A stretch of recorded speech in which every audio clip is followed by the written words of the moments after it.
les dijeron: ¿por qué buscáis entre los muertos al que vive? No está aquí, sino que ha resucitado.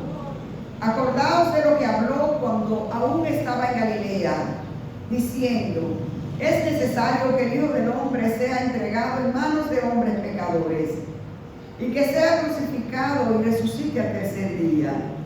Entonces ellas se acordaron de sus palabras, y volviendo del sepulcro, dieron nuevas de todas estas cosas a los 11 y a todos los demás.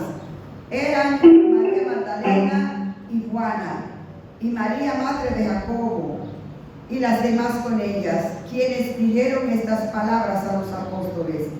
Mas ellos les parecían locura las palabras de ella, y no les creían. Pero levantándose Pedro, corrió al sepulcro, y cuando miró dentro, vio los lienzos solos, se fue a su casa maravillándose de lo que había sucedido. Padre, gracias por tu palabra, Señor, en esta mañana. Oh Señor, gracias por este evento maravilloso, por este despliegue extraordinario de tu poder, resucitando a Jesucristo de los muertos y sellando con esta resurrección, oh Señor, la victoria de la vida. Gracias, Señor. Háblanos, Espíritu Santo, en esta mañana. Recibe, Padre, tú solo, tú, toda gloria, toda alabanza, toda honra y todo honor. En Cristo Jesús oramos y te damos gracias. Amén y amén. Pueden tomar su asiento, mis amados hermanos. El poder de la resurrección. Este viernes pasado estuvimos celebrando aquí un culto glorioso que le llamamos el culto de las 7 palabras. Fueron las 7 oraciones que Jesús hizo en la cruz. Como Jesús en ese momento tan crucial que nosotros, por más que queramos, no nos podemos imaginar el sufrimiento de verdad que pasó nuestro Señor. Fue un sufrimiento inhumano, fue algo atroz. Dicen que en los tiempos antiguos, cuando esto sucedió, en el que el imperio romano era el más grande imperio que había en la humanidad, habían 3 grandes maneras de tortura, y de esos 3, el peor era la crucifixión. Era un sufrimiento desde que el reo era sentenciado. Y encontramos nosotros que Cristo, que fue juzgado con un juicio injusto, en primer lugar, porque lo juzgaron primero de noche. La ley prohibía juicio por la noche. Lo juzgaron con testigos falsos.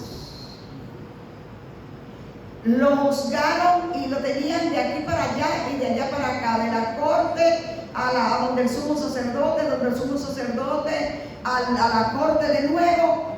Y en esos trayectos no era acariciándolo, era dándole latigazos, era menospreciándolo, era maltratándolo. Y cuando lo sentenciaron a muerte, la narración bíblica nos dice que Jesús fue expuesto en público en vergüenza.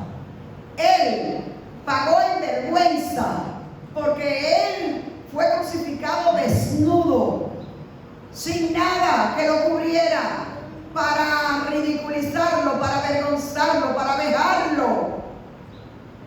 Y dicen los historiadores que nosotros creemos que, y vemos en las imágenes, que Jesús tiene las marcas de los clavos en las manos, pero no fue en las manos. A Jesús, no, como todo lo que crucificaban, no lo crucificaban en la mano, lo crucificaban aquí, atravesando este hueso, para que el clavo tuviera sostén, y porque aquí se desgarra y se cae con el peso del cuerpo. Y dice uno de los historiadores, y que encontraron en el 89, 90, un hueso en arqueología de un crucificado, y encontraron ese hueso con el clavo todavía. Y el clavo que con el crucificaban era de 18 pulgadas de largo. Imagínense, 18 pulgadas de largo. Lo clavaban a sangre fría atravesando el hueso para agarrarlo del madero. Y después que estaba ya agarrado el hueso, la persona del madero, entonces cogían el clavo y le daban media vuelta para hacer como una argolla con el mismo clavo para sujetarlo del Calvario. Todo esto lo pasó nuestro Señor. Pero más que eso, le pusieron una corona de espina, pero no de espina cualquiera. Eran espinas de a 3 pulgadas cada una, entretejidas y puesta hacia adentro. No una coronita puesta aquí. Era una corona para incrustarle a la fuerza, para que le desgarrara la carne y la piel. Y un soldado tomó su lanza y le atravesó el costado a un Cristo ya deshidratado, que había botado toda la sangre, que fue torturado con latigazos, pero no con cualquier latigazo, sino con un látigo que tenían los romanos, que tenía el don de agarrarlo y muchos flecos, y a la punta de cada fleco tenía un pedacito de metal punzante, y con eso era que azotaban a los reos. Al Señor le dieron 40 azotes menos uno, lo torturaron, lo avergonzaron, pero ese dolor, ese sufrimiento que Jesús sufrió en carne. Y es importante que entendamos que Jesús era 100% Dios y 100% hombre, pero que cuando Cristo fue a la cruz a padecer por ti y por mí, se despojó de su divinidad y sufrió 100% como hombre. Porque si Cristo se queda con la divinidad, entonces la crucifixión era un montaje. Pero fue una realidad de sufrimiento y de dolor.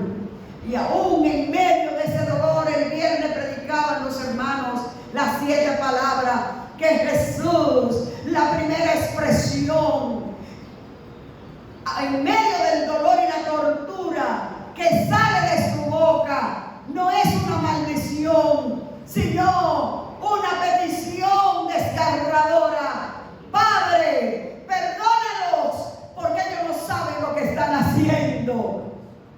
Ellos no sabían que ellos eran en ese momento instrumentos de Dios para el cumplimiento de las profecías, que ya Dios había predeterminado el sufrimiento 750 años antes. En Isaías 53 profetizó Isaías diciendo: Él es varón de dolores. Ese Cristo, en Isaías 53, mire lo que dice el profeta profetizando de lo que estamos hablando que pasó.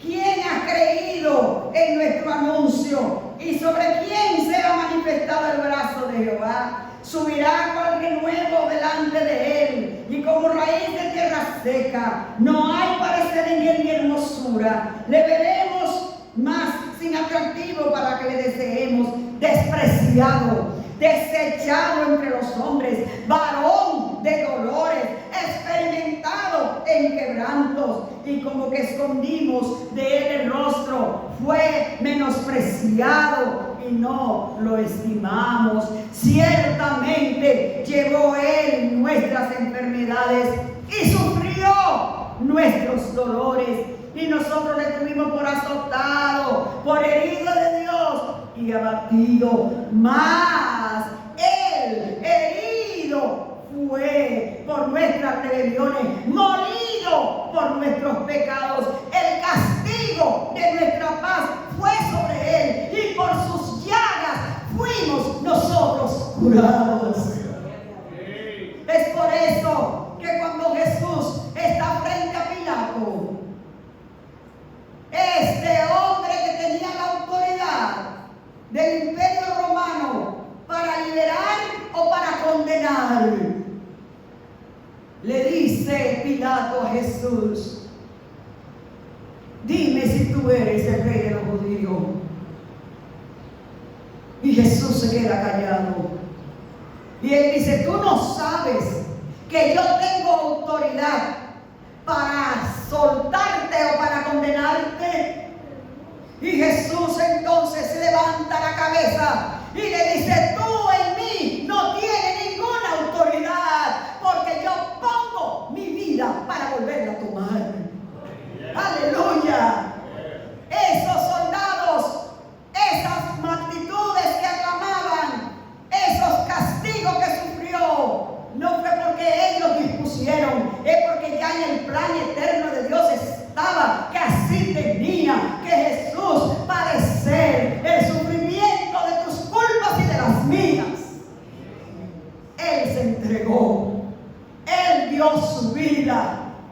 Pero decíamos el viernes que si la historia se quedaba nada más hasta ahí, fuera la historia más trágica de la historia del universo. Yo no sé cuántos de ustedes han estado mirando una serie, un programa en serie, una novela, un documental o una película, y uno va mirando y va haciéndose la idea del protagonista, del final, de cómo va a ganar, de cómo va a vencer. Y cuando el protagonista al final del evento muere, usted dice: ay, eso era un clavo. ¿Ustedes no han dicho eso? Ay, mire, eso no servía, eso no sirvió. Pasó la película entera cogiendo golpes y al final es que se muere. Porque eso siempre se le dan mucho golpe y muchas cosas, pero al final siempre sale victorioso. Si Cristo solamente sufrió en la cruz del Calvario todo y más de lo que hemos dicho, entonces fuera la historia más fatal que pudiéramos escuchar. Pero gloria a Dios que Cristo resucitó. ¡Aleluya! Tenemos la victoria de la resurrección. ¡Aleluya! Él es la vida. Él dijo que Él es la vida. Y Juan en su primer capítulo dice que Él, por Él y para Él fueron hechas todas las cosas, y que nada de lo que ha sido hecho fue hecho sin Él. Él es la vida. Y Él, que fue ese verbo que estaba con el Padre creándolo todo, que fue que le dio la orden al desorden que había cuando todo estaba en agua, y Él dijo: sepárense las aguas de las aguas y hágase tierra seca, y esa tierra seca produzca fruto. Ese creador que da vida, de momento entra al seno de la tierra inerte. Entregó esa vida. Pero aún la naturaleza no lo pudo sostener. La tierra se tuvo que abrir. Aleluya. La piedra se tuvo que mover. Porque la vida regresaba triunfante. Alabado sea el nombre del Señor. El poder de la resurrección de Cristo es la victoria definitiva sobre de Dios, sobre la muerte, sobre el pecado y sobre Satanás. Es la victoria de la resurrección, donde Dios hace el despliegue más grande de su poder. Él, en esa victoria, nos garantiza una nueva vida, una justificación y una esperanza de inmortalidad. El apóstol Pablo dice que si Cristo no resucitó, nosotros fuéramos los más dignos de pena, porque estamos creyendo una falsedad. Pero como Cristo resucitó, podemos tener la esperanza gloriosa de que un día tú y yo también resucitaremos. Aleluya, la victoria de la resurrección de Cristo. Y ese poder que transforma la vida, está actuando todavía al fortalecer y dar esperanza, una esperanza viva, como dice el apóstol Pedro, una esperanza viva que hemos recibido por medio de su resurrección. Es la resurrección y el poder que actuó en ella, como dice el apóstol Pablo en el libro de los Efesios. Vamos a ver lo que Pablo dice en Efesios capítulo 1, verso 19. Aleluya. Dice el apóstol Pablo en Efesios 1:19 que nosotros por medio de Cristo Jesús, aunque él dice por esta causa, el apóstol Pablo dice nosotros, aleluya, que podemos comprender cuál es la super eminente. Una cosa es eminente, tiene altura, tiene grandeza, pero es súper eminente grandeza de su poder. Aleluya. Gloria a Dios. Para con nosotros lo que creemos, según la operación del poder de su fuerza. ¿Cuál es el poder de su fuerza? La cual operó en Cristo, resucitándonos de los muertos y sentándole a su diestra en los lugares celestiales, y lo sentó sobre todo principado y autoridad y poder y señorío y sobre todo nombre que se nombra, no solo en este siglo, sino también en el venidero, y sometió a él todas las cosas, las puso bajo sus pies. Pero no solamente eso, sino que ese poder lo dio el Padre como cabeza a la iglesia, del cual nosotros somos su cuerpo. Es ese poder que actúa en tu vida y que actúa en mi vida para tener vidas de victoria. Es el poder de la resurrección de Cristo. Y hay un impacto poderoso de ese poder.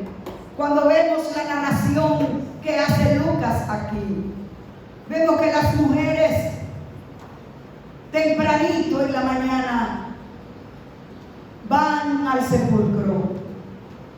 Ustedes saben que Jesús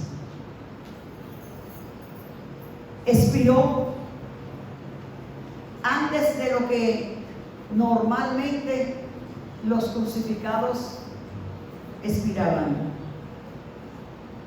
Para que se cumpliera la profecía, Jesús expiró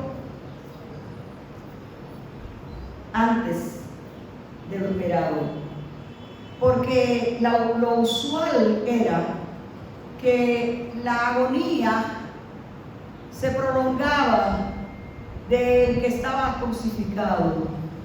Y esa agonía duraba horas, la gente para fallecer. Y los soldados cogían y le quebraban las piernas para que fallecieran más rápido. Pero como estaba profetizado que ninguno de sus huesos se había quebrado, él se murió antes de él. Entonces lo tomaron, lo envolvieron en lienzos y lo pusieron en una tumba nueva.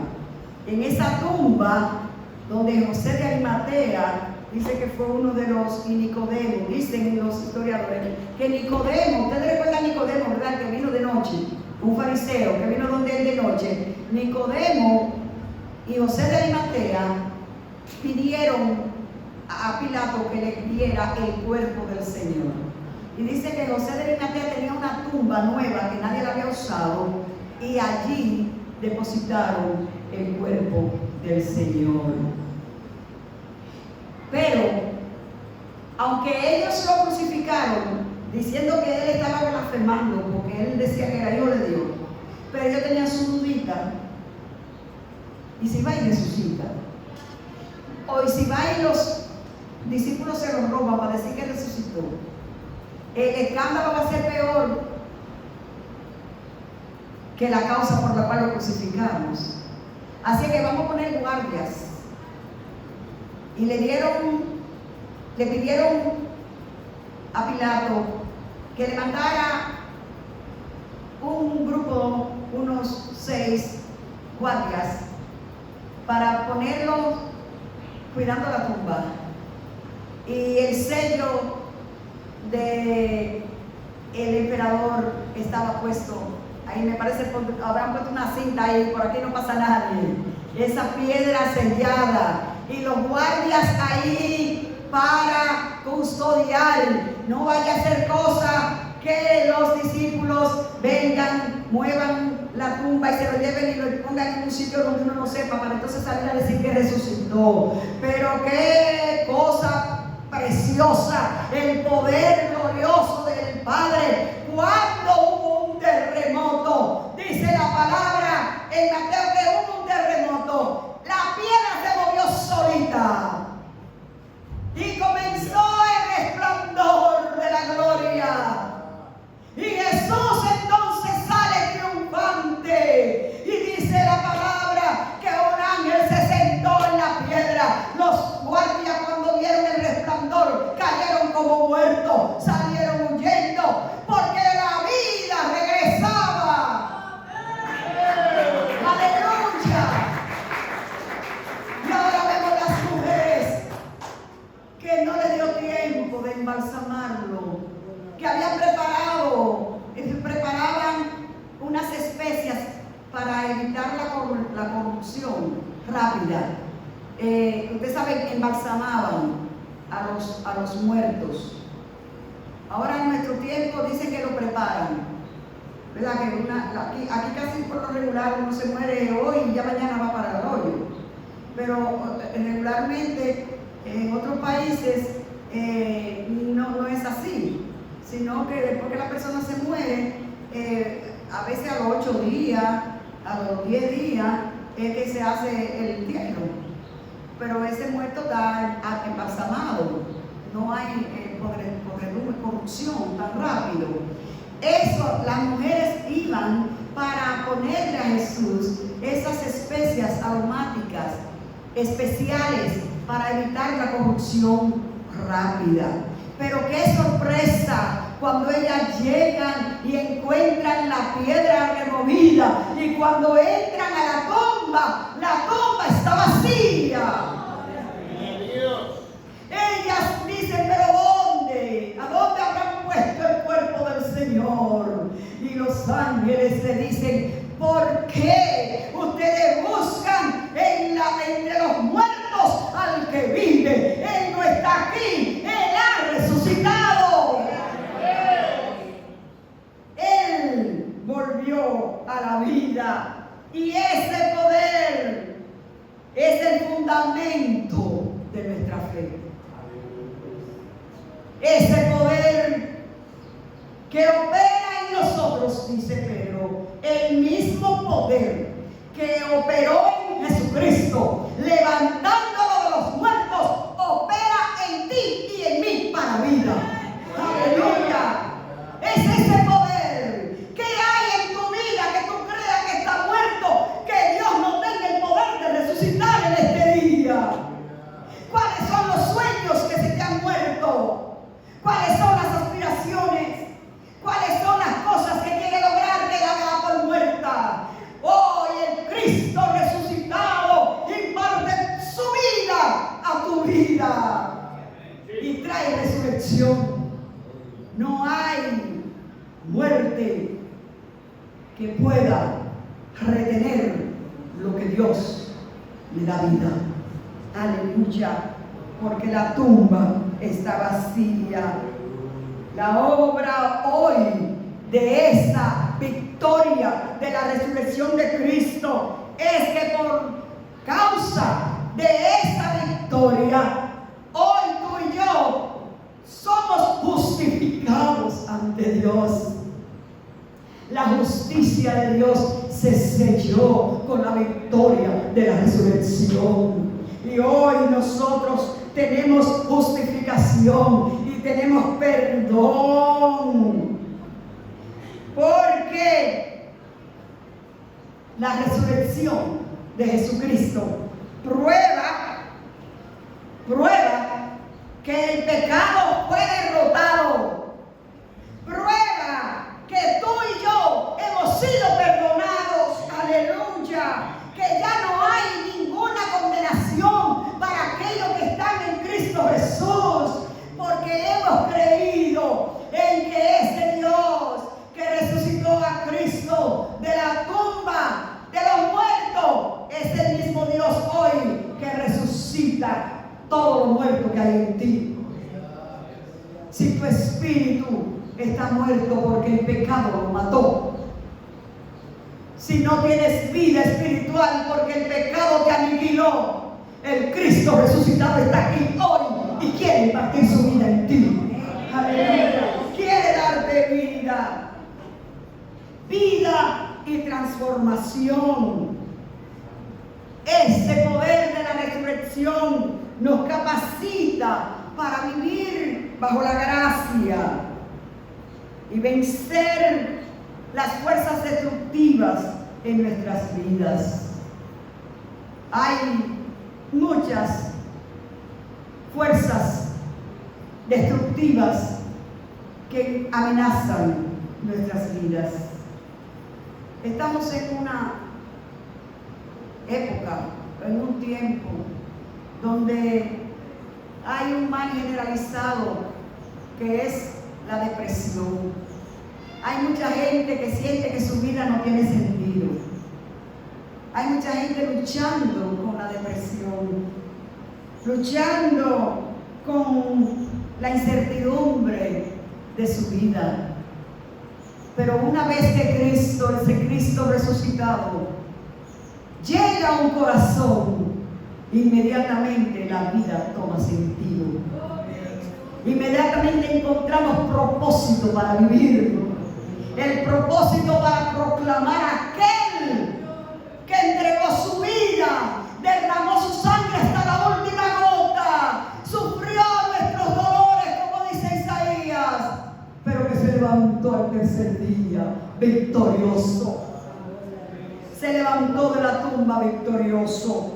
Es ese Cristo que nos da esperanza segura, esperanza de vida eterna. Es una esperanza que dice el apóstol Pablo que nosotros tenemos en Romanos capítulo 8, el verso 11 dice el apóstol Pablo: y si el Espíritu, escuche bien este verso, y si el Espíritu de aquel que levantó de los muertos a Jesús mora en nosotros, el que levantó de los muertos a Cristo Jesús vivificará también nuestros cuerpos mortales por su Espíritu que mora en vosotros.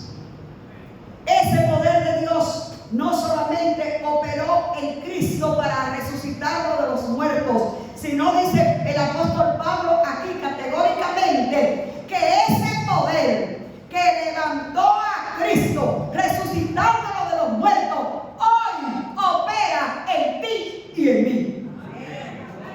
Por el Espíritu que nos ha sido dado, el Espíritu de vida de Cristo. El Espíritu de vida. Cuando nosotros abrimos nuestro corazón y le decimos a ese Cristo, entra y resucita todos los muertos que hay en mí, entonces cobramos vida, vida en abundancia. Y no solamente vida en abundancia aquí, en los añitos que tenemos. La resurrección de Cristo, la victoria de la resurrección, es la garantía que tenemos de vivir eternamente. Somos inmortales porque la vida de Cristo fluye en nosotros. Y el día que nos toque partir de aquí, dejar este vehículo, dejar esta casa humana, que se enferma, que se deteriora, que se arruga, que se pone fea, que se daña. Cuando dejemos este estuche dañado, entonces es que iniciaremos la verdadera vida. Porque iremos a reinar por siempre con el Cristo viviente.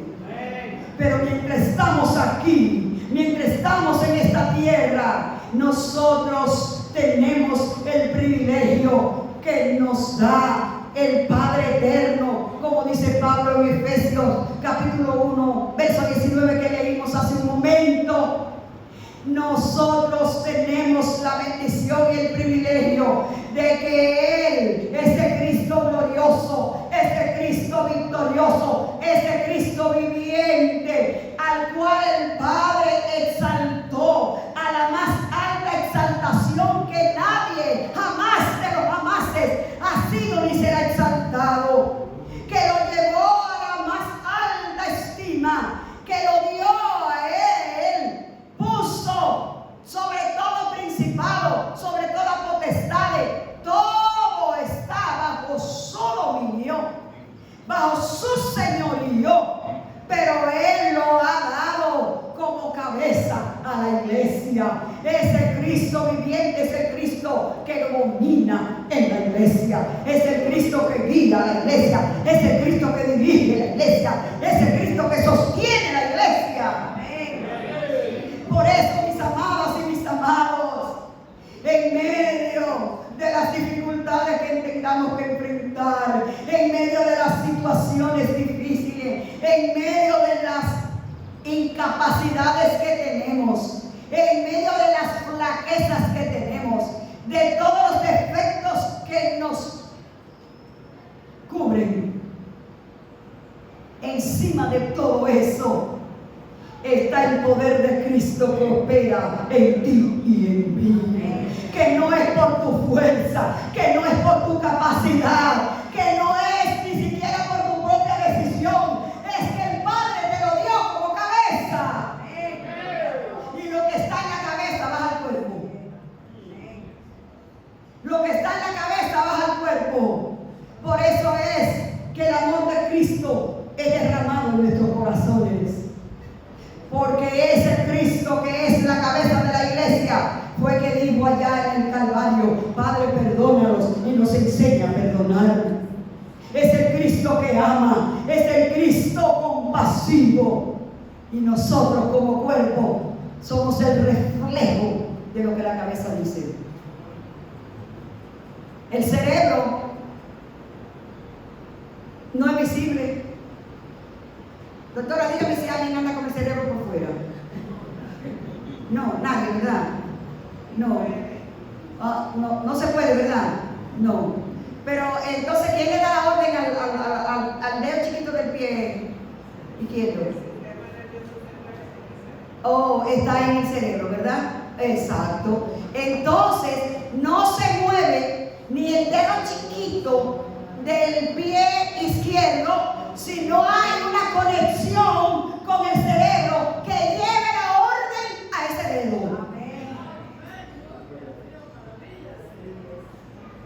Cristo es la cabeza, el cerebro de la iglesia. Y todo lo que la iglesia hace y todo lo que la iglesia logra no es victoria de la iglesia, no es para orgullo de la iglesia, no es para la fuerza de la iglesia, es que está conectado a la cabeza. Y Cristo, la vida, es la que fluye para llevar nuestra vida en victoria. Aleluya. Bendito sea el nombre de nuestro Dios. Esta victoria de la resurrección de Cristo sobre el temor elimina en nosotros el miedo a la muerte y al enemigo, otorgando la autoridad como creyente. El cristiano que ha conocido y ha experimentado de verdad lo que representa la victoria de la resurrección de Cristo en su vida, no le tiene miedo a la muerte. Hay mucha gente que hablarle de muerte, eso es terrorífico. Y nosotros tenemos una experiencia con una allegada nuestra que estaba muy enferma de un cáncer. Estaba para morir ya. Le hablábamos del Señor, siempre hablábamos del Señor. Y ella sí, un día, yo, bueno. Pero cuando ya estaba en la cama de muerte en el hospital, y ella estaba aterrorizada, tenía los ojos desorbitados, y decía, no me quiero morir, es que yo tengo miedo, es que no quiero. Ella estaba aterrorizada. Y yo me acerqué a ella y le dije en el oído, mi amor, abre el corazón para que el Cristo resucitado te dé vida, para que tú entiendas que cuando te vayas de aquí, tú no te vas a morir, tú vas a pasar a la vida. Y ella dijo, sí, por favor, yo quiero que Él entre. Y oré con ella y declaramos la vida de Cristo en ella. Para sorpresa nuestra, nunca habíamos visto, yo no había visto, ni he vuelto a ver a una persona anhelando morirse como ella. Y habló con las hijas, le pidió perdón a toda la familia, a todo el que estaba, a toda la cosa, porque el que muere de cáncer muere muy consciente, si no en el cerebro, está lúcida. Y me dice, Marta, ya yo hice todo lo que tenía que hacer, ¿y por qué no me muero? Y cerró los ojos y se quedó así un rato como esperando ya irse, y después como a los 10 minutos habla y dice, Marta, pero todavía estoy viva, ¿y por qué no me muero? Porque ya yo lo que quiero es irme con el Padre. Hermanos, es la transformación instantánea que hace la vida de Cristo en una vida. Cuando entendemos que Cristo es nuestra vida, dice la palabra, el apóstol Pablo, ¿dónde está muerte tu victoria? ¿Dónde sepulcro tu aguijón? Porque sorbida es la muerte en victoria. Aleluya. Por eso, hermanos y hermanas, no le tememos a la muerte, porque tenemos la vida. Y la muerte es un pasaje. Pasamos por ella para llevarnos a la vida. Bendito sea el nombre de nuestro Dios, porque la victoria de la resurrección elimina el temor en nosotros. Hermanos y hermanas, concluyendo, experimentar el poder diariamente, ese poder de la resurrección para levantar situaciones que puedan estar muertas en nosotros. Vivir como testigos de un Cristo vivo. transmitiendo paz, amor y gozo. Usted y yo somos los transmisores, porque en la cabeza el cerebro no se ve, pero el cuerpo sí. La gente no ve a Cristo, pero te ve a ti. La gente no puede ver a Cristo.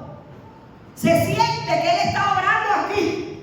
Él está presente aquí. Su espíritu se mueve en medio nuestro, pero lo que lo vemos somos nosotros. El cuerpo que se ve.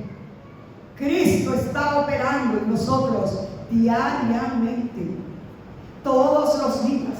Su vida fluye para nosotros poder tener victoria en un mundo de tantos retos, en un mundo de tantos desafíos, en un mundo de tantas tentaciones, en un mundo de tanto pecado y de tantos males. Tú y yo, mi hermano, estamos marcados por la resurrección de Jesucristo para vivir vidas de victoria.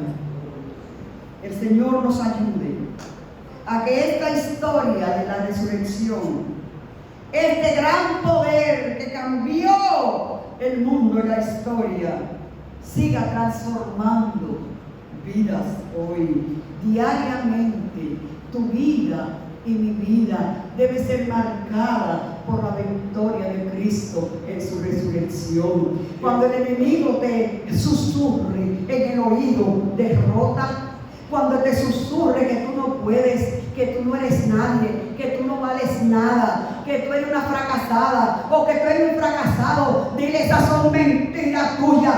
Yo tengo la victoria en Cristo y tú fuiste derrotado en la cruz del Calvario y el golpe de gracia se te dio el día de la resurrección.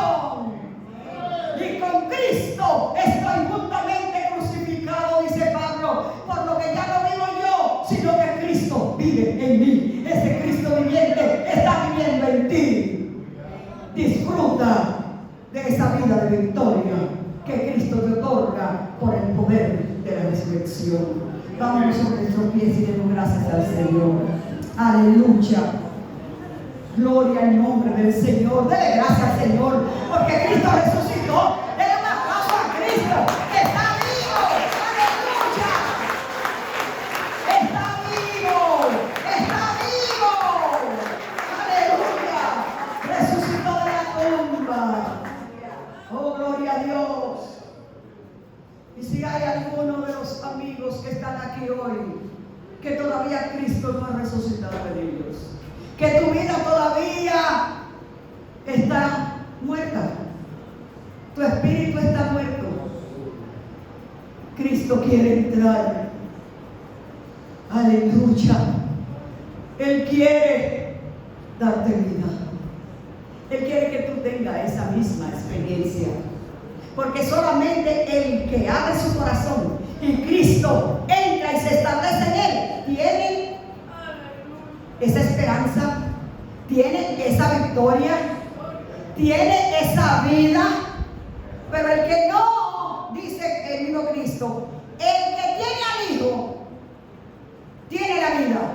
El que no tiene al Hijo, no tiene la vida. Si Cristo no está en tu corazón, lamentablemente no tienes la vida, pero está aquí hoy y Él quiere darte vida. Y yo quiero orar por ti para que tú recibas esa vida. ¿Quién quiere la vida de Cristo? ¿Quién que no ha recibido la vida de Cristo? Si tú quieres esa vida, hazme una señal levantando tu mano y estaremos orando por ti para que reciba la vida de Cristo. No reciba una religión, sino recibas la vida de Cristo. Él quiere darte vida y vida en abundancia. No un pedacito de vida más mi vida, como hay mucha gente por ahí viviendo de casualidad. Vida abundante. Aleluya. Vida abundante. ¿Quién quiere a Cristo? Aleluya. Si no hay nadie, nosotros seguimos hablando de nuestros corazones. Aleluya. Oh, gloria al nombre del Señor. Padre, te damos gracias en este momento. Oh, gracias. Gracias, Padre eterno. Porque ese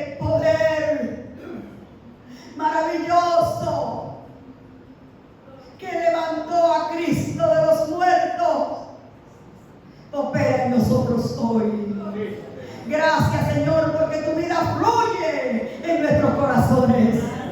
Gracias, Señor, por la esperanza gloriosa que tenemos. Oh, Señor, de vivir eternamente contigo.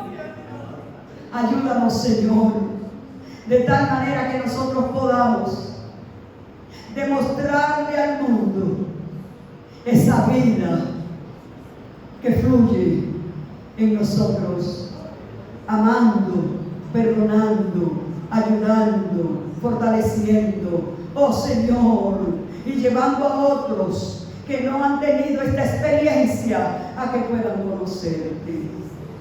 Gracias, oh Espíritu Santo, gracias te damos en el nombre de Jesús. Amén, amén, amén, amén. Pueden sentarse un momentito, estamos a tiempo, son las 38, porque hoy tenemos Santa Cena. Y qué bonito que cayó hoy Santa Cena. Amén. Donde recordamos, hoy es día de recordación. Recordamos la victoria. Aleluya. Recordamos la victoria. Aleluya. Vamos